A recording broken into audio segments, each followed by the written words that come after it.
Welcome to a half hour of MINDWEBS, short stories from the worlds of speculative fiction.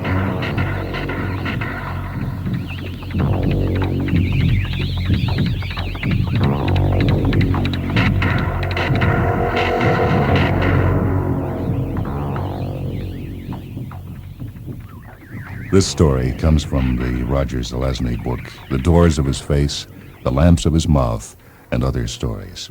It's Devil Car.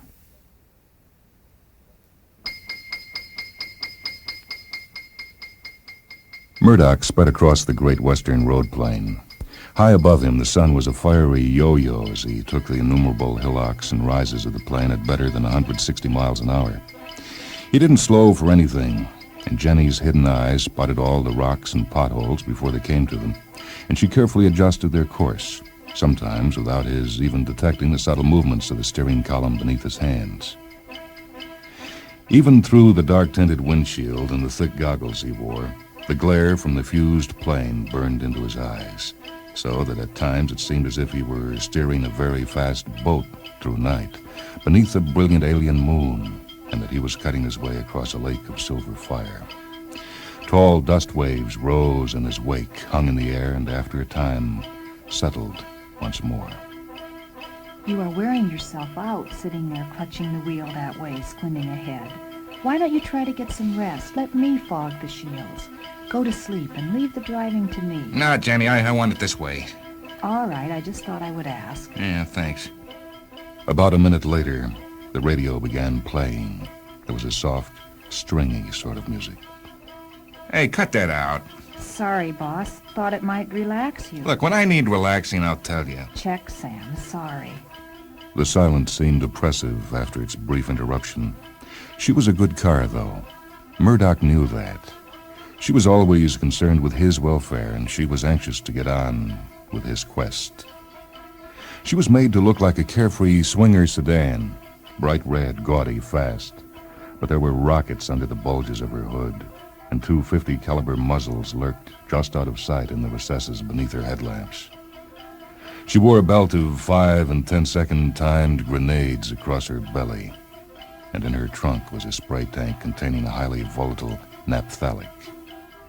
For his Jenny was a specially designed death car, built for him by the arch-engineer of the GM dynasty far to the east, and all the cunning of that great artificer had gone into her construction. Yeah, we'll find it this time, Jenny. I didn't mean to snap at you like I did. That's all right, Sam. I am programmed to understand you. They roared on across the great plain, and the sun fell away to the west. All night and all day they had searched, and Murdoch was tired. The last fuel stop, Rest Stop Fortress, seemed so long ago, so far back. Murdoch leaned forward and his eyes closed. The window slowly darkened into complete opacity. The seatbelt crept higher and drew him back away from the wheel. Then the seat gradually leaned backwards until he was reclining on a level plane. The heater came on as the night approached later. The seat shook him awake a little before 5 in the morning. Wake up, Sam. Wake up. Oh, what is it? I picked up a broadcast 20 minutes ago. There was a recent car raid out this way. I changed course immediately, and we are almost there. Why didn't you get me up right away? You needed the sleep, and there was nothing you could do but get tense and nervous. Okay, you're probably right. Now tell me about that raid. 6 vehicles, proceeding westward, were apparently ambushed by an undetermined number of wild cars sometime last night. The patrol copter was reporting it from above the scene, and I listened in. All the vehicles were stripped and drained, and their brains were smashed. And the passengers were all apparently killed, too. There were no signs of movement. How far is it now? Another 2 or 3 minutes. The windshields came clear once more, and Murdoch stared as far ahead through the night as the powerful lamps could cut. Hey, Jenny, I see something. This is the place. Circle round, Jenny, and look for heat tracks. I won't be long. The door slammed, and Jenny moved away from him. He snapped on his pocket torch and moved toward the wrecked vehicles. The plain was like a sand-strewn dance floor, hard and gritty beneath his feet. There were many skid marks, and a spaghetti work of tire tracks lay all about the area. A dead man sat behind the wheel of the first car. His neck was obviously broken. The smashed watch on his wrist said 2:24. There were 3 persons, 2 women and a young man, lying about 40 feet away. They'd been run down as they tried to flee from their assaulted vehicles. Murdoch moved on, inspecting the others. All 6 cars were upright. Most of the damage was to their bodies. The tires and wheels had been removed from all of them, as well as essential portions of their engines. The gas tank stood open, siphoned empty. The spare tires were gone from the sprung trunks. There were no living passengers. Jenny pulled up beside him, and her door opened. Sam, pull the brain leads on that blue car, the 3rd one back. It's still drawing some energy from an auxiliary battery, and I can hear it broadcasting. Okay. Murdoch went back and tore the leads free. He returned to Jenny and climbed into the driver's seat. Did you find anything? Some traces heading northwest. Okay, I follow them. The door slammed and Jenny turned in that direction. They drove for about 5 minutes in silence. Then Jenny said, There were 8 cars in that convoy. What? I just heard it on the news. Apparently 2 of the cars communicated with the wild ones on an off band. They threw in with them. Then they gave away their location and turned on the others at the time of the attack. Yeah, what about their passengers? They probably monoed them before they joined the pack. Jenny, what makes a car run wild? Never knowing where it'll get its next fueling or being sure of finding spare parts for its auto repair unit. Why do they do it? I do not know, Sam. I have never thought about it. 10 years ago, the Devil Car, their leader, killed my brother in a raid on his gas fortress, and I've hunted that black caddy ever since. I've searched for it from the air, and I've searched on foot. I've used other cars. I've carried heat trackers and missiles. I even laid mines. But always it's been too fast or too smart or too strong for me, and, well, then I had you built, Jenny.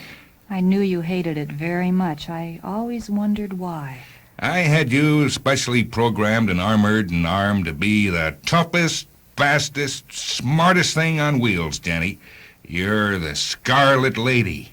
You're the one car that can take the caddy in his whole pack. You've got fangs and claws of the kind they've never met before, and this time, I'm gonna get 'em. You could have stayed home, Sam, and let me do the hunting. No, I know I could have, but I want to be there. I want to give the orders, to press some of the buttons myself, to watch that devil car burn away to a metal skeleton. How many people, how many cars has it smashed? We've lost count. Oh, I've got to get it, Jenny. I'll find it for you, Sam. How's the fuel level, Jenny? Plenty there, and I have not yet drawn upon the auxiliary tanks. Do not worry. The track is getting stronger. That's good. How's the weapon system? Red light all around, ready to go. Some of them carry dead people strapped inside, Jenny, so they'll look like decent cars with passengers. The Black Caddy does it all the time, and it changes them pretty regularly, too.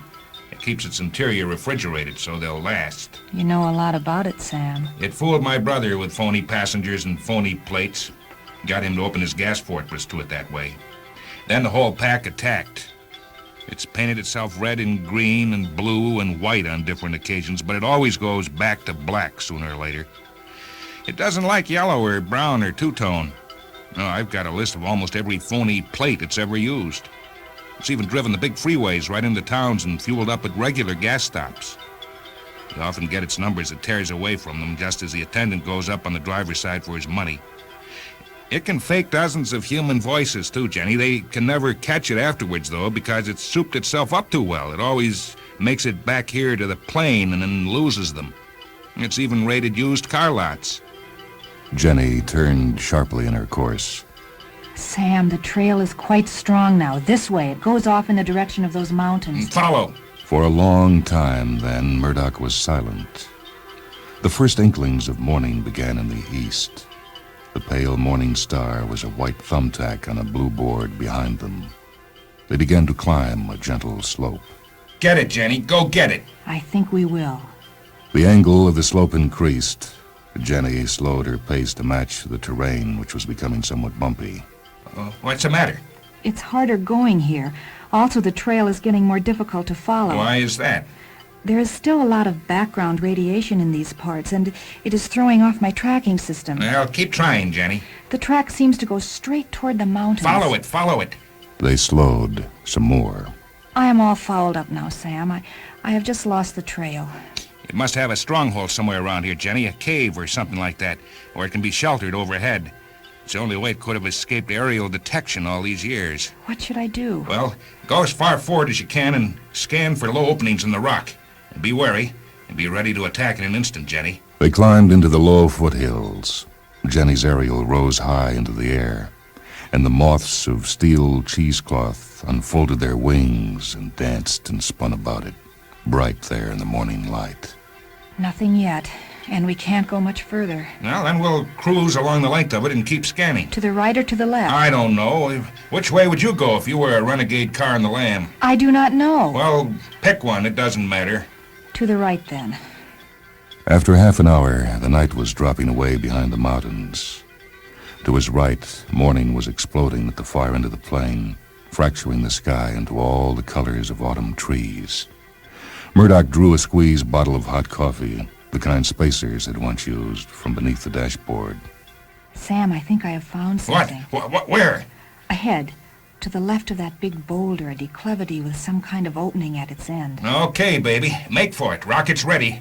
They pulled abreast of the boulder, circled around its far side, headed downhill. A cave or a tunnel. Go slow. Heat.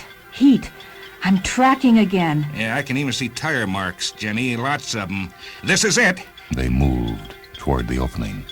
Now, go in, but go slowly. Blast the first thing that moves. They entered the rocky portal, moving on sand now. Jenny turned off her visible lights and switched to infrared. An IR lens rose before the windshield, and Murdoch studied the cave. It was about 20 feet high and wide enough to accommodate perhaps 3 cars going abreast. The floor changed from sand to rock, but it was smooth and fairly level. After a time, it sloped upward. There's some light ahead, Jenny. I know. A piece of the sky, I think. They crept toward it, Jenny's engine but the barest sigh within the great chambers of rock. They stopped at the threshold to the light. The IR shield dropped again. It was a sand and shale canyon that he looked upon. Huge slantings and overhangs of rock hid all but the far end from any eye in the sky. The light was pale at the far end. There was nothing unusual beneath it. But nearer, Murdoch blinked. Nearer, in the dim light of morning and in the shadows, stood the greatest junk heap Murdoch had ever seen in his life. Pieces of cars of every make and model were heaped into a small mountain before him. There were batteries and tires and cables and shock absorbers. There were fenders and bumpers and headlamps and headlamp housings. There were doors and windshields and cylinders and pistons, carburetors, generators, voltage regulators, and oil pumps. And Murdoch stared. Jenny, we found the graveyard of the autos. A very old car, which Murdoch had not even distinguished from the junk during that first glance, jerked several feet in their direction and stopped as suddenly. The sound of rivet heads scoring ancient brake drums screeched in his ears. Its tires were completely bald, and the left front one was badly in need of air. Its right front headlamp was broken, and there was a crack in its windshield. It stood there before the heap, its awakened engine making a terrible rattling noise. What's happening? What is it? He is talking to me. He is very old. His speedometer has been all the way around so many times that he forgets the number of miles he has seen. He hates people, whom he says have abused him whenever they could. He is the guardian of the graveyard. He is too old to go raiding anymore, so he has stood guard over the spare parts heap for many years. He is not the sort who can repair himself as the younger ones do, so he must rely on their charity and their auto repair units. He wants to know what I want here. Ask him where the others are. But as he said it, Murdoch heard the sound of many engines turning over until the valley was filled with the thunder of their horsepower. They are parked on the other side of the heap. They are coming now. Hold back till I tell you to fire. Then the first car, a sleek yellow Chrysler, nosed around the heap. Murdoch lowered his head to the steering wheel, but kept his eyes open behind his goggles. Tell them that you came here to join the pack and that you've monoed their driver. And try to get the black caddy to come into range. He will not do it. I'm talking with him now. He can broadcast just as easily from the other side of the pile. And he says he is sending the 6 biggest members of his pack to guard me while he decides what to do. He has ordered me to leave the tunnel and pull ahead into the valley. Go ahead then, slowly. They crept forward. 2 Lincolns, a powerful-looking Pontiac, and 2 Mercs joined the Chrysler. 3 on each side of them, in position to ram. Has he given you any idea how many there are on the other side? No, I asked, but he will not tell me. Well, we'll just have to wait then. He stayed slumped, pretending to be dead. After a time, his already tired shoulders began to ache. Finally, Jenny spoke. He wants me to pull around the far end of the pile, now that they have cleared the way, and to head into a gap in the rock, which he will indicate. He wants to have his automech go over me. We can't have that, but head around the pile. I'll tell you what to do when I've gotten a glimpse of the other side. The 2 Mercs and the big chief drew aside, and Jenny crept past them. Murdoch stared upwards from the corner of his eye, up at the towering mound of junk they were passing. A couple well-placed rockets on either end could topple it, but the automech would probably clear it eventually. They rounded the left-hand end of the pile. Something like 45 cars were facing them at about 120 yards distance, to the right and ahead. They had fanned out. They were blocking the exit around the other end of the pile, and the 6 guards in back of him now blocked the way behind Murdoch. On the far side of the farthest rank of the most distant cars, an ancient black caddy was parked. It had been beaten forth from assembly during a year when the apprentice engineers were indeed thinking big. Huge it was and shiny, and a skeleton's face smiled from behind its wheel. Black it was and gleaming chromium, and its headlamps were like dusky jewels or the eyes of insects. Every plane and curve shimmered with power, and its great fish-tailed rear end seemed ready to slap at the sea of shadows behind it on an instant's notice as it sprang forward for its kill. That's it, the devil car. He is big. I have never seen a car that big. He wants me to head into that opening and park. Head toward it slowly, but don't go into it. They turned and inched toward the opening. The other cars stood, the sounds of their engines rising and falling. Check all weapon systems. Red all around. The opening was 20 feet away.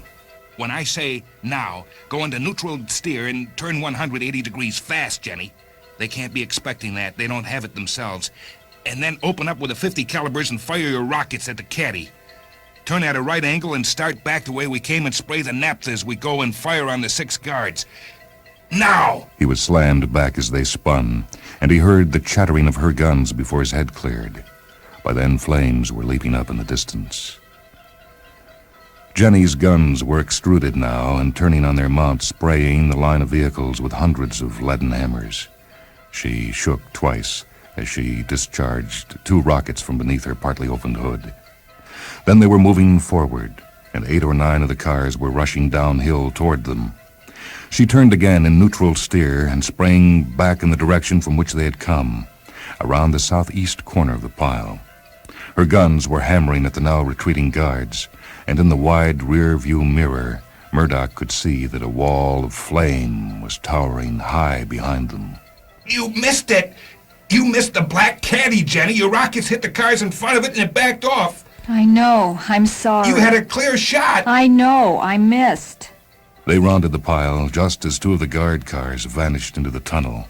3 more lay in smoking ruin. The 6th had evidently preceded the other 2 out through the passage. Here it comes now. Around the other end of the pile. Kill it! Kill it! The ancient guardian of the graveyard, it looked like a Ford, but he couldn't be sure, moved forward with a dreadful chattering sound and interposed itself in the line of fire. My range is blocked. Smash that junk heap and cover the tunnel. Don't let the caddy escape. I can't. Why not? I just can't. That's an order, Jenny. Smash it and cover the tunnel. Her gun swiveled, and she shot out the tires beneath the ancient car. The caddy shot past and into the passageway. You let it get by. You let it get by. Get after it. All right, Sam, I'm doing it. Don't yell. Please don't yell. She headed for the tunnel. Inside, he could hear the sound of a giant engine racing away, growing softer in the distance. Don't fire here in the tunnel. If you hit it, we may be bottled in. I know, I won't. Drop a couple 10-second grenades and step on the gas. Maybe we can seal in what's ever left moving back there. Suddenly, they shot ahead and emerged into daylight. There was no sign of any other vehicle about. Find its track and start chasing it. There was an explosion up the hill behind him, within the mountain. The ground trembled, then it was still once more. There are so many tracks. You know the one I want, the biggest, the widest, the hottest. Find it! Run it down! I think I have it, Sam. Okay, good. Now proceed as rapidly as possible for this terrain. Murdoch found a squeezed bottle of bourbon and took 3 gulps. Then he lit a cigarette and glared into the distance. Why did you miss it? Why did you miss it, Jenny? She did not answer immediately. He waited. And finally she said, Because he is not an it to me. He has done much damage to cars and people, and that is terrible, but there is something about him, something noble. The way he has fought the whole world for his freedom, Sam, keeping that pack of vicious machines in line, stopping at nothing to maintain himself that way, without a master, for as long as he can remain unsmashed, unbeaten. Sam, for a moment back there, I wanted to join his pack, to run with him across the great road plains, to use my rockets against the gates of the gas forts, for him. But I could not mono you, Sam. I was built for you. I am too domesticated. I am too weak. I could not shoot him, though, and I misfired the rockets on purpose. But I could never mono you, Sam, really. Thanks. Yeah, thanks a lot, you overprogrammed ash can. Thanks a lot. I am sorry, Sam. Shut up. No, not yet. First tell me what you're going to do if we find him. I don't know. Well, think it over fast, Jenny. You see that dust cloud ahead as well as I do, and you'd better speed up. They shot forward. Well, wait till I call Detroit. They'll laugh themselves silly till I claim the refund. I am not of inferior construction or design. You know that. I am just more... Emotional. than I thought I would be. I had not really met many cars except for young ones before I was shipped to you. I did not know what a wild car was like, and I had never smashed any cars before, just targets and things like that. I was young and innocent. Yeah, it's very touching, Jenny. Get ready to kill the next car we meet. If it happens to be your boyfriend and you hold your fire, then he'll kill us. I will try, Sam. The car ahead had stopped. It was the golden Chrysler. 2 of its tires had gone flat and it was parked, lopsided, waiting. Leave that one. Save the ammo for something that might fight back. Did it say anything, Jenny? Machine profanity. I've only heard it once or twice, and it would be meaningless to you. Any cars actually swear at each other? Occasionally. I imagine the lower sort indulge in it more frequently, especially on freeways and turnpikes when they become congested. Let me hear a machine swear word. I will not. What kind of car do you think I am anyway? I'm sorry, you're a lady, I forgot. There was an audible click within the radio. They raced forward on the level ground that lay before the foot of the mountains. Murdoch took another drink and then switched to coffee. 10 years. 10 years. The trail swung in a wide curve as the mountains jogged back and the foothills sprang up high beside them. It was over almost before he knew it. As they passed a huge orange-colored stone massif, sculpted like an upside-down toadstool by the wind, there was a clearing to the right. It shot forward at them, the devil car. It had lain in ambush, seeing that it could not outrun the Scarlet Lady, and it rushed toward a final collision with its hunter. Jenny skidded sideways as her brakes caught with a scream and a smell of smoke, and her .50 calibers were firing, and her hood sprang open, and her front wheels rose up off the ground as the rockets leapt wailing ahead. And she spun around 3 times, her rear bumper scraping the salt sand plain, and the third and last time she fired her remaining rockets into the smoldering wreckage on the hillside. And she came to a rest on all 4 wheels, and her .50 calibers kept firing until they were emptied. and then a steady clicking sound came from them for a full minute afterwards, and then all lapsed into silence. Murdoch sat there shaking, watching the gutted, twisted wreck blaze against the morning sky. You did it, Jenny. You killed him. You killed me, the devil car. But she did not answer him. Her engine started once more, and she turned toward the southeast and headed for the fuel stop, rest stop fortress that lay in that civilized direction. For 2 hours they drove in silence, and Murdoch drank all his bourbon and all his coffee and smoked all his cigarettes. Jenny, say something. What's the matter? Tell me. There was a click, and her voice was very soft. Sam, he talked to me as he came down the hill. Murdoch waited, but she did not say anything else. Well, what did he say? He said, "Say you will mono your passenger, and I will swerve by you." He said, "I want you, Scarlet Lady, to run with me, to raid with me. Together they will never catch us." And I killed him. Murdoch was silent. He only said that to delay my firing, though, did he not? He said that to stop me, so that he could smash us both when he went smash himself, did he not? He could not have meant it, could he, Sam? No, of course not. Of course not. It was too late for him to swerve. Yes, I suppose it was. Do you think, though, that he really wanted me to run with him, to raid with him, before everything, back there? Yeah, probably, baby. You're pretty well equipped. Thanks. Before she turned off again, he heard a strange mechanical sound falling into the rhythms of profanity or prayer. Then he shook his head and lowered it, softly patting the seat beside him with his still unsteady hand.